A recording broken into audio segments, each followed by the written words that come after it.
Jesus arrived at Gethsemane. He went deeper in with 3 disciples. He then left them, went further alone, and fell to the ground. Temptation was awaiting the Lord. The sadness and suffering he faced was so great that even he was shocked. The people's rejection, the disciples' betrayal, and all kinds of insults and physical abuse. For sure, these were good reasons. But what grieved the Lord more than anything was that he had to bear sins and suffer God's wrath on account of it. The one who did not know sin had to become sin. This was so terrible that it was beyond mankind's understanding. It was in these circumstances that Satan persuaded the Lord to evade the cross. If his attempts were successful, the plan God was trying to fulfill through the Lord would have failed, and the gospel would have become meaningless. The Lord understood the crisis that was before him and prayed with fervent cries and tears. Abba, Father, everything is possible for you. Take this cup from me, yet not what I will, but what you will.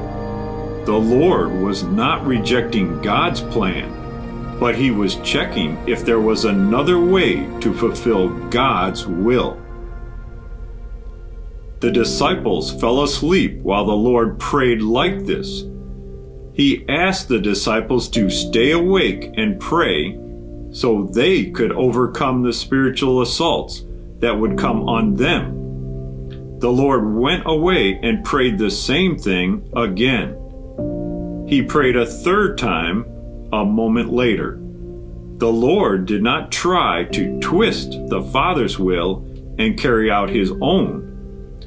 He was opposing the impulse to rebel and asking for God's strength so he could submit himself to God's will.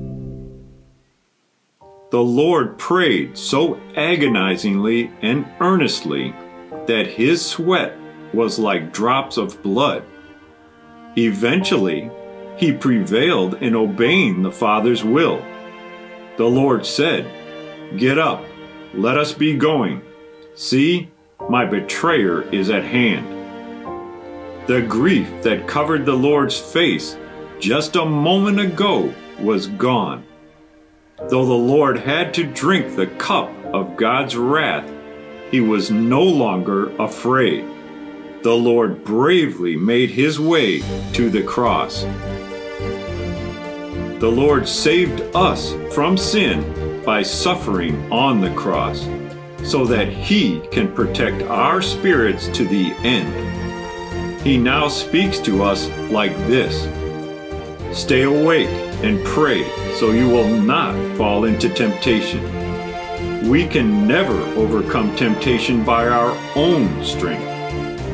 The world tells us, follow your feelings, do what you want.